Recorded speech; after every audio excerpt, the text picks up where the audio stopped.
सभी को जोहार, गुड मॉर्निंग। सभी को ममता की कक्षा में स्वागत है, अभिनंदन है। तो आज जो पिछला क्लास था वर्ण विच्छेद, उसी को आज आगे करते हुए आज आगे का नियम देखेंगे। पिछला क्लास सभी को याद है ना? याद है कि नहीं? चलिए, अच्छी बात है।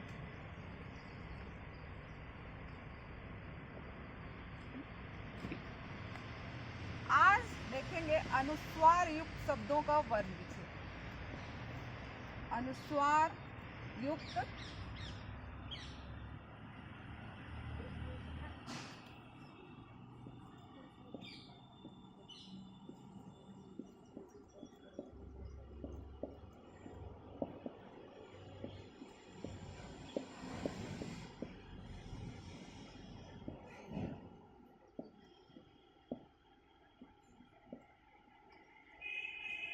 इससे पहले हम वर्ण विच्छेद क्या होता है और उसके कितने नियम बता चुके हैं? 3 नियम बता चुके हैं। 3 नियम बता चुके हैं। आज हम नियम बता रहे हैं अगला, यानी कि चौथा। यही है ना? पहला नियम क्या बताए थे? हलंत का। हलंत चिन्ह कैसे लगता है। दूसरा क्या था कि जब 2 वर्ण संयुक्त होंगे तब कैसा होगा। तीसरा बताया था कि र जब आएगा अलग अलग रूपों में, उसका हम कैसे वर्ण विच्छेद करते हैं।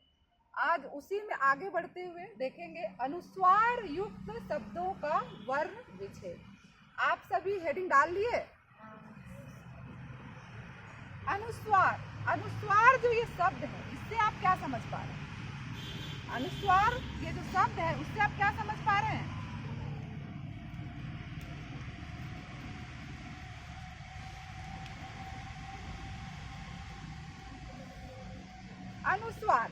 अनुस्वार का हिंदी में जो चिन्ह है वो क्या है?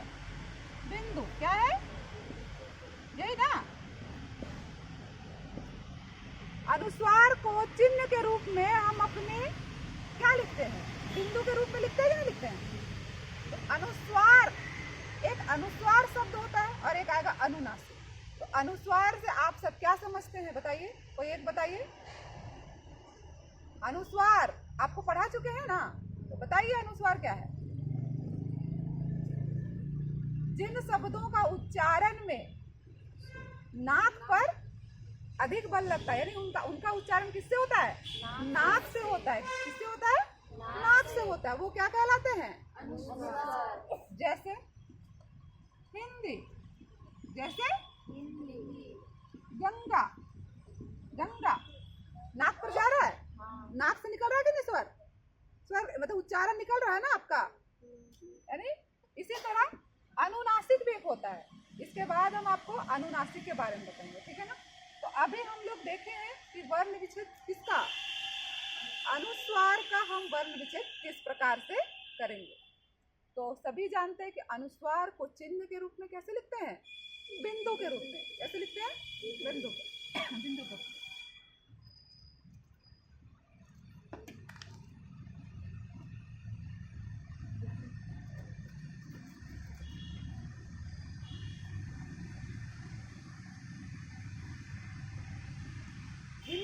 हिंदी बोलिए। आपको लग रहा है नाक पर बल लग रहा है कि लग रहा है? उच्चारण नाक से हो रहा लग रहा है कि नहीं लग रहा है?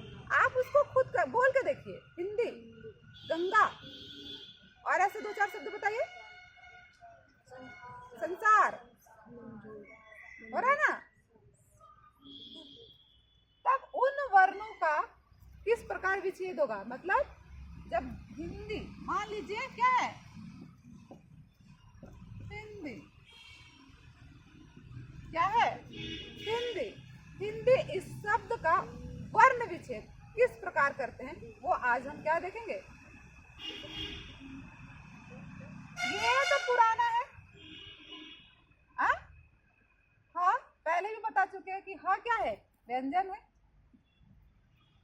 ये हलंत में जाएगा और उसके साथ स्वर की कौन सी मात्रा लगी हुई है?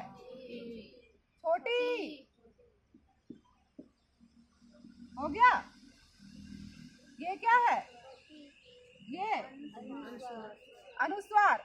आपको अभी शुरू में बताया कि अनुस्वार जो है वो चिन्ह के रूप में किस प्रकार प्रयोग होता है? बिंदु के रूप में।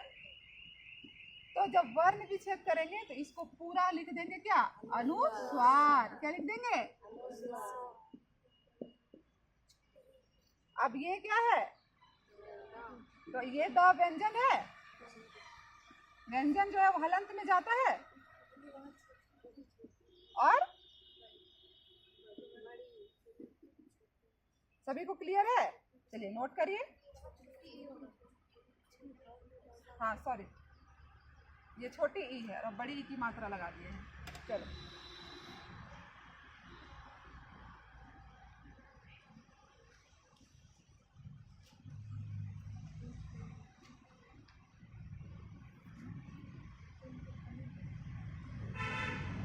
सभी नोट कर लिए? सभी का नोट हो गया? हो गया कि नहीं? मिटा दे?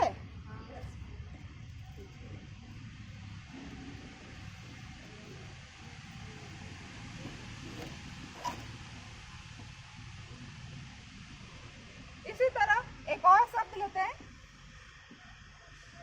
संसार। संसार ये क्या है, अनुस्वार।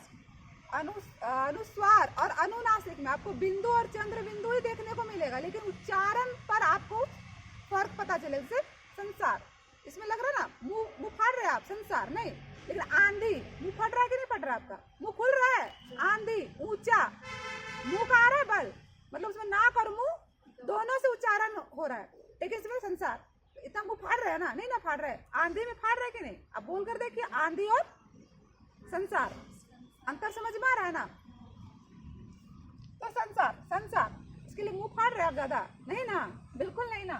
हाँ, तो संसार, इसका क्या होगा, स क्या है, एक व्यंजन है, तो स में हलन, और इसके साथ अगर स्वर की कोई मात्रा नहीं है तो क्या लगेगा, क्या लगेगा, आ। अब ये क्या है, अनुस्वार, और अनुस्वार का वर्ण विच्छेद में क्या होगा, सीधा अनुस्वार लिखाएगा। फिर क्या है, स क्या है, एक व्यंजन लगेगा क्या इसमें, हलन, और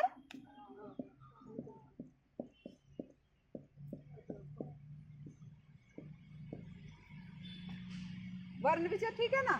सन, स है, वर्ण का स आ हो गया, और आपको पहले ही बताया व्यंजन में हलंत लगेगा, लेकिन स्वर में हलन नहीं लगेगा। जोड़, अनुस्वार है, फिर स, इसके साथ आ लगा हुआ है, आ, फिर र, फिर अ।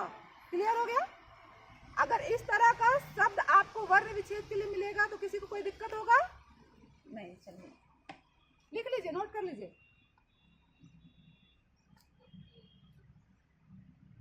कर लिए?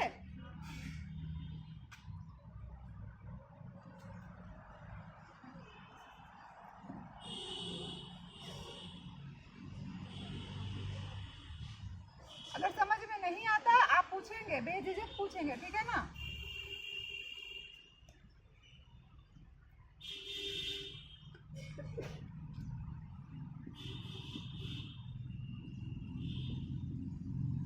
आप देखेंगे अनुनासिक युक्त शब्दों का वर्ण विच्छेद, आप हेडिंग डालिए, अनुनासिक युक्त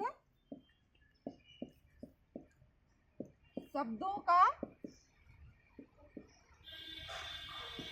वर्ण विच्छेद।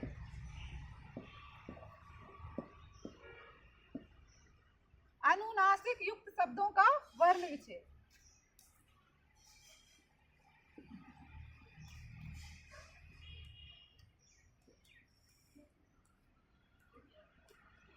इसमें आपको जो है चिन्ह के रूप में आपको बिंदु और चंद्र बिंदु देखने को मिलेगा, ठीक है ना। तो अनुनासिक शब्द होगा तब उसका वर्ण विच्छेद किस प्रकार होगा वो देखते हैं, ठीक है।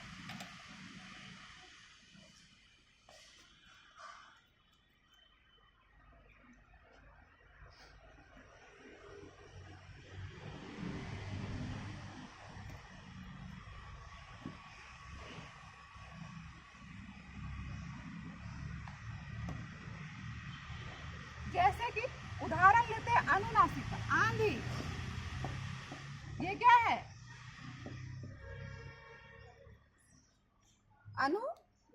नासिक, अनुनासिक। आप आंधी, जैसे जैसे संसार, संसार में आप ज्यादा मुंह खोल के बोले हैं हिंदी। आप जितना हिंदी के लिए मुंह खोले हैं उतना ही आंधी के लिए मुंह खोल के बोल पाते हैं। उसके लिए थोड़ा मुंह ज्यादा खोलता है कि नहीं। मतलब अनुनासिक जो है, ऐसे शब्द आएंगे अनुनासिक की कैटेगरी में जिनका उच्चारण के लिए नाक और मुंह से, जिसका उच्चारण कहाँ से होता है, नाक और मुंह की सहायता से जिन शब्दों का उच्चारण होगा, जिन वर्णों का उच्चारण हो, क्या कहलाएंगे, अनुनासिक। जैसे आंधी, तब ऐसे का कैसे करेंगे, ठीक है ना। इस प्रकार के शब्दों का वर्ण विच्छेद, यानी कि अनुनासिक शब्दों का वर्ण विच्छेद किस प्रकार करते हैं वो देखते हैं। अभी अनुस्वार वाला देखे थे, डायरेक्ट उसमें क्या कर दे रहे थे, अनुस्वार लिख दे रहे थे। लेकिन अनुनासिक रहेगा, अनुनासिक में चंद्र बिंदु है, आपको ज्यादातर बिंदु कहीं देखने को मिलेगा या फिर कहीं कहीं पे आपको चंद्र बिंदु, अधिकांश आपको चंद्र बिंदु ही देखने को मिलेगा। अधिकांश आपको कहाँ मिलेगा, चंद्र बिंदु ही देखने को मिलेगा।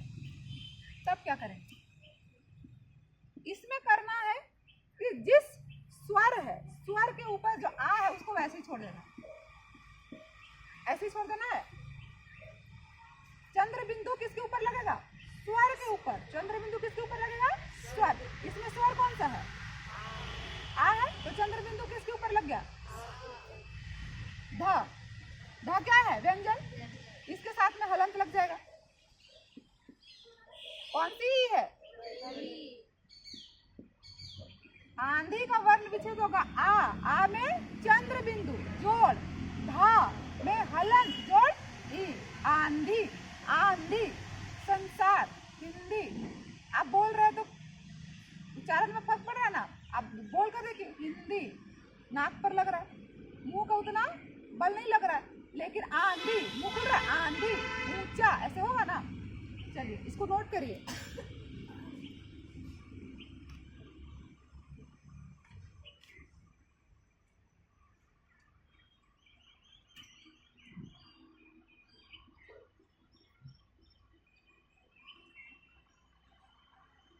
अनुनासिक को पहचानने का है कि आपको अधिकांश मिलेगा क्या, चंद्र बिंदु।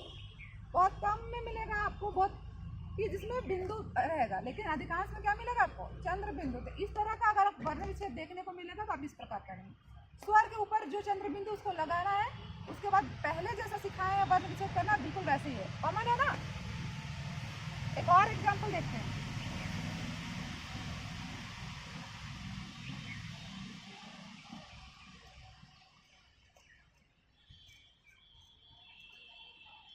ऊंचा क्या है, ऊंचा, ऊंचा, ऊंचा, ऊंचा, मुंह पे लग रहा है ऊंचा, बोलिए, बोल के देखिए आप खुद ही, ऊंचा हो रहा है ना। तब बिल्कुल वैसे ही होगा जैसे आंधी का हुआ था, वैसे क्या होगा, ऊंचा। ये ऊ जो है ऊपर क्या कर जा रहा, चंद्र बिंदु हमेशा स्वर के ऊपर लगा, किसके ऊपर, स्वर व्यंजन। स्वर व्यंजन और स्वर और व्यंजन में अंतर समझते हैं ना। स्वर वर्ण किसे कहते हैं, व्यंजन वर्ण। तो चंद्र बिंदु किसके ऊपर लगेगा, स्वर वर्ण के ऊपर, किसके, स्वर वर्ण के ऊपर। इसका तो बहुत आसान है, च है, च में हलन और कौन सा स्वर की मात्रा लगी है, हो गया ऊंचा का वर्ण विच्छेद। ऊ पे चंद्र बिंदु है, जोड़ च में हलन जोड़ आ, नोट कर लीजिए।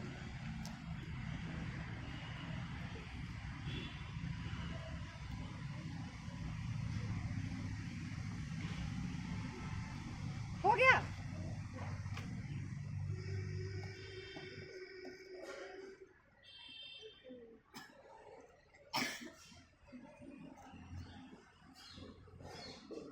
अब अगला अगला हेडिंग डालिए,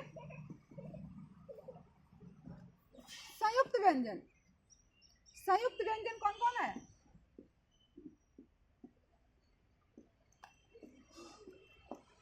इससे पहले आपको संयुक्त वर्ण का वर्ण विच्छेद सिखाए थे। संयुक्त वर्ण का, ये दो वर्ण जब आपस में संयुक्त होंगे तो किस प्रकार उसका वर्ण विच्छेद होगा। अभी किसका बता रहे, संयुक्त व्यंजन।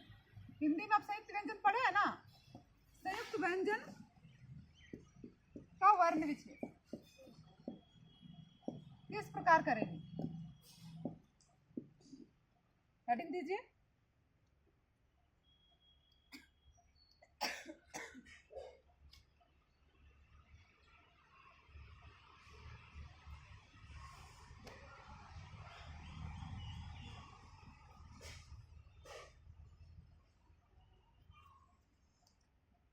हो गया आपका?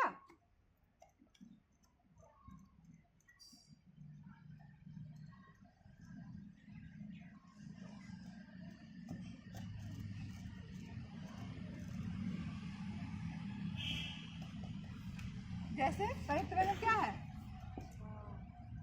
क्या बोलते हैं इसको? छ, क्या बोलते हैं? त्रा, ज्ञ, स्र।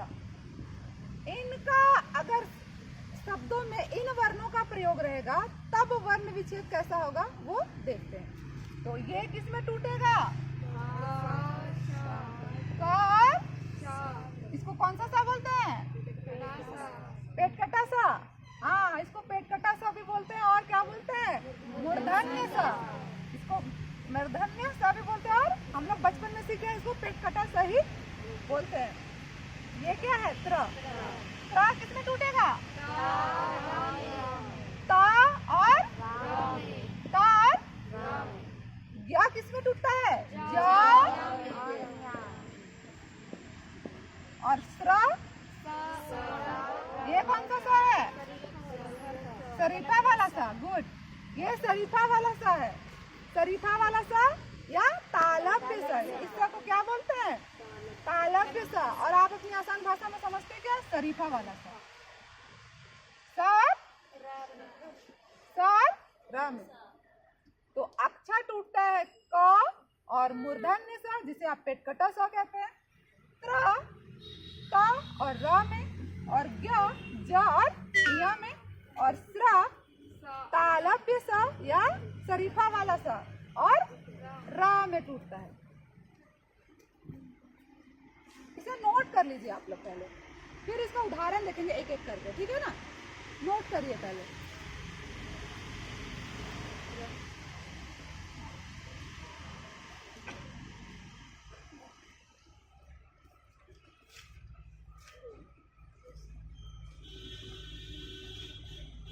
हो गया?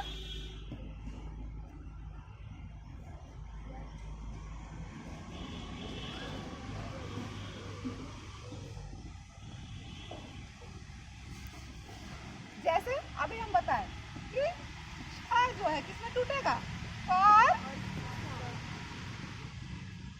कर स में। एक उदाहरण लेते हैं, कक्षा। क्या है? कक्षा। कक्षा इसमें छ है, तो इसका वर्ण विच्छेद कैसे होगा? ये तो बिल्कुल आसान है, जो पहले हम बता चुके हैं कि का कोई भी व्यंजन वर्ण अपने आप में पूर्ण नहीं होता है। वो किससे मिला हुआ होता है? स्वर के आवर्ण से। स्वर के आवर्ण। अगर स्वर की कोई मात्रा आपको नहीं दिखाई दे रही तो आप क्या मानते हैं कि क के साथ कौन सी स्वर मिली हुई है? आ। तो क में हलंत बता चुके हैं, बार बार आपको पिछले क्लास में भी बताए थे कि आप व्यंजन के साथ में हलंत हमेशा लगाएंगे, नहीं तो फिर आपका क्या हो जाएगा? गलत। क्या जुड़ा है? हाँ। और अभी हम बताए कि अक्षा जो संयुक्त व्यंजन है वो किन किन वर्णों से मिला हुआ है? तो ये किसमें टूटेगा? क और स। और इसके बाद हम आपको एक नियम और बताए थे पहले में कि जब दो संयुक्त वर्ण जब आपस में मिले हुए रहते हैं तो उनको बारी बारी से लगातार लिखते हैं उन दोनों वर्णों के। उसके बाद उसके साथ जो स्वर लगा रहता है उसको क्या करते हैं? आखिरी में लगाते हैं। तो छ का तो क और मूर्धन्य स हो गया, पेटकटा सा, जिसे आप पेटकटा सा कहते हैं। और उसके साथ स्वर की कौन सी मात्रा लगी हुई है? आ। स्वर की कौन सी मात्रा लगी हुई है? आ। तो कक्षा का वर्ण विच्छेद होगा क में हलंत जोड़ अ जोड़ क में हलंत जोड़ मूर्धन्य सा जिसे आप पेटकटा सा भी बोलते हैं, उसमें हलंत जोड़ आ। कक्षा लिखिए।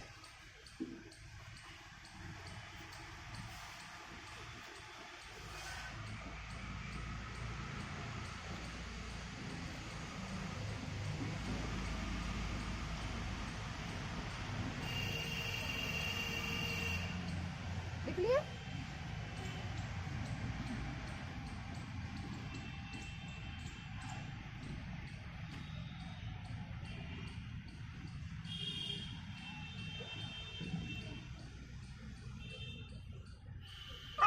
इसकी बात करेंगे त्र। त्र किसमें टूटेगा लिखा है?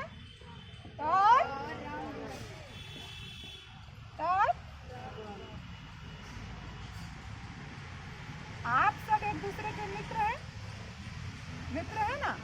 तो चलिए मित्र का क्या करते हैं? वर्ण विच्छेद। आप एक दूसरे के दोस्त है ना, दोस्त का पर्यायवाची शब्द मित्र भी तो है, तो आप भी क्या करते हैं? किसका वर्ण विच्छेद करेंगे? मित्र का करते हैं, मित्र का। अब यहाँ पे तो पहले की तरह है, जो पहले बता चुके, बिल्कुल आसान है, इसमें तो कोई दिक्कत ही नहीं है। हो गया? अब तरा किन किन वर्णों से मिला हुआ है? बस लिख देना है। और इसके साथ स्वर की कोई और मात्रा नहीं दिख रही तो कौन सा होगा? तो मित्र का वर्ण विच्छेद किस प्रकार हुआ? म में हलंत जोड़ छोटी ई जोड़ ता में हलंत जोड़ र में हलंत जोड़ आ, मित्र। देखिए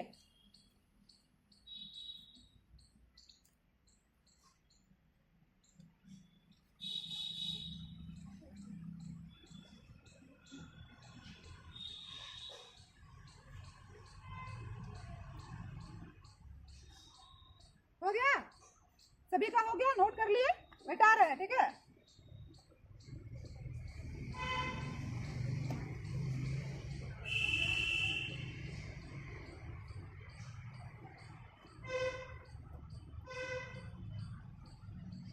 अभी आपको इससे पहले दिखाया ज्ञ किसमें टूट रहा था? ज या में टूट रहा था।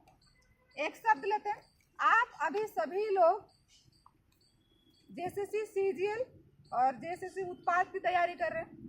आप सब प्रतिज्ञा लिए हैं कि इस बार नौकरी लेकर रहेंगे, यही प्रतिज्ञा लिए हुए हैं ना? तो चलिए फिर करते हैं किसका वर्ण विच्छेद? प्रतिज्ञा। आप लोग सब प्रतिज्ञा लिए हुए हैं ना, तभी तो इतनी ठंडी में आप बैठ कर पढ़ रहे हो ना, पढ़ रहे हो ना? तो फिर प्रतिज्ञा लिए हो तो किसका वर्ण विच्छेद करते हैं? प्रतिज्ञा का करते हैं।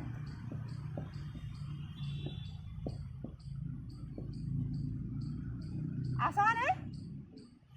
आपको र, जब र अलग अलग रूपों में आएगा तो उसका किस प्रकार से वर्ण विच्छेद करेंगे पिछले क्लास में कर चुके हैं। और जिनको समझ में नहीं आया उसका वीडियो अपलोड है, आप उसे एक बार देखिए, आपको बिल्कुल समझ में आएगा। और नहीं आता तो कमेंट करिए कि नहीं समझ में आया, दोबारा समझाएंगे, ठीक है? तो ये इसको कैसे करेंगे? जब क्या होगा? प में इसके साथ कौन सा और एक वर्ण है? हलन। और स्वर की कोई मात्रा नहीं है तो ये त में हलन। और अभी बता रहे कि ज्ञ में कौन मिला हुआ है? ज। बस लिख देना है।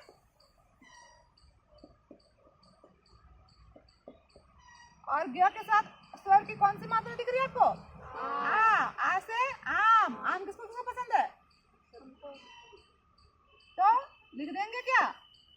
आम का आ। तो हो गया प्रतिज्ञा का क्या हो गया? वर्ण विच्छेद। क्या हो जाएगा?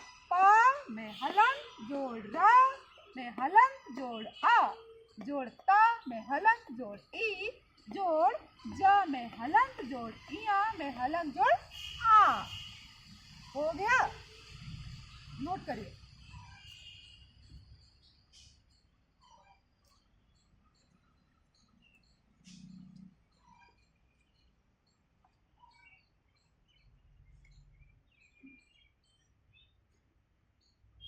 हो गया? अब इसके बाद आपको क्या बताए थे? स्रा किसमें टूटता है? लिख लिया ना? लिखे कि नहीं?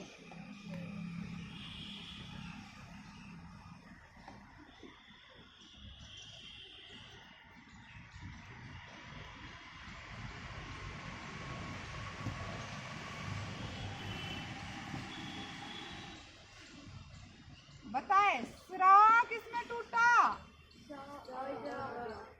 शरीफा वाला स या तालव्य स और यही ना? यही है कि नहीं? तो आप लोग तो भैया इस बार हमारा एग्जाम निकलना है, इसके पूरा दृढ़ संकल्प है ना, उसके लिए आप क्या कर रहे हैं? कठिन परिश्रम कर रहे हैं कि नहीं कर रहे हैं? कर रहे हैं। आप सभी जो है एकदम एग्जाम इस बार निकालना है, कोई भी चूक नहीं रहनी है, इसके लिए पूरा प्रतिज्ञाबद्ध है। तो उसके लिए आप सुबह शाम दिन रात क्या कर रहे हैं? परिश्रम कर रहे हैं, परिश्रम कर रहे हैं। तो फिर चलिए वर्ण विच्छेद करते हैं। किस शब्द का? परिश्रम का करते हैं।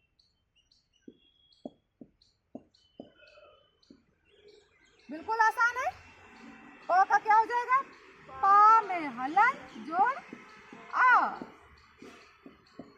री का भी एकदम आसान है।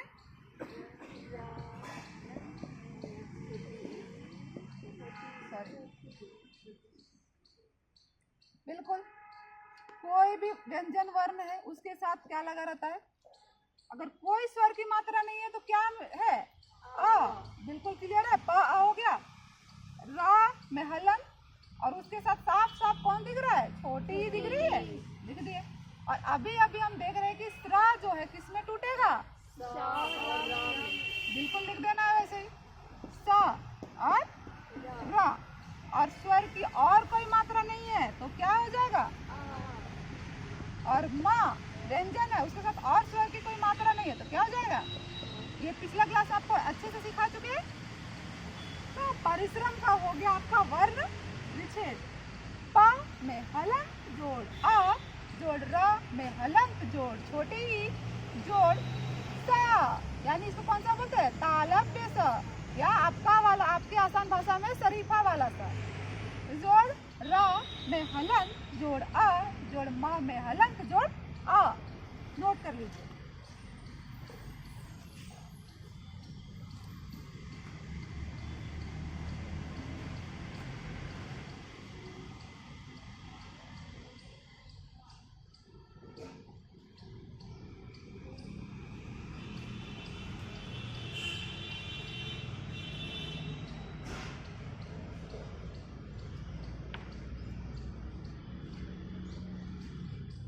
हो गया? मिटा दे।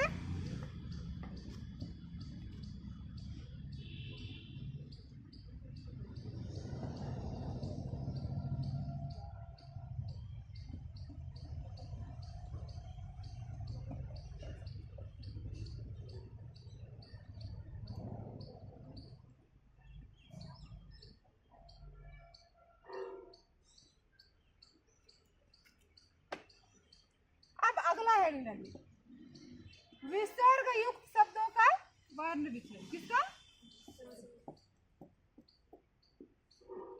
विसर्ग युक्त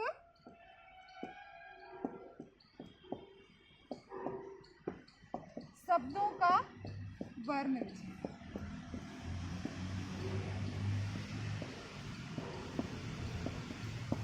विसर्ग युक्त शब्दों का वर्ण विच्छेद।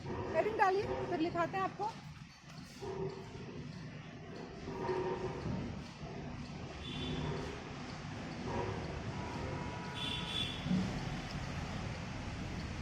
लिख लिए हेडिंग? हेडिंग लिख लिए ना? विसर्ग युक्त शब्दों का वर्ण विच्छेद।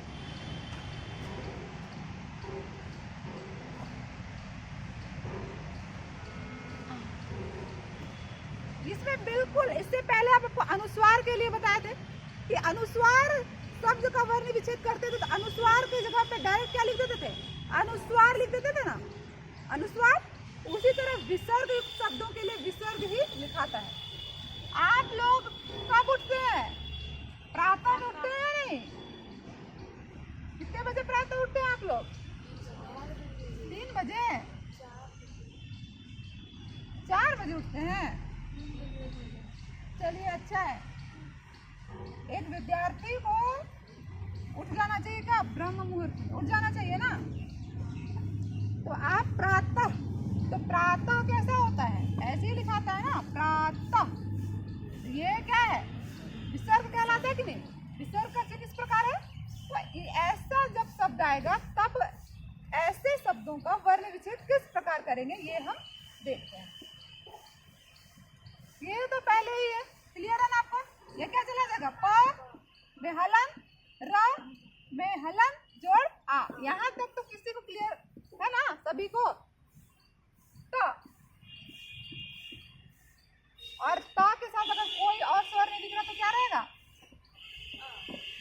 विसर्ग का जो है उसको सीधा शब्दों में ही लिख देना है क्या?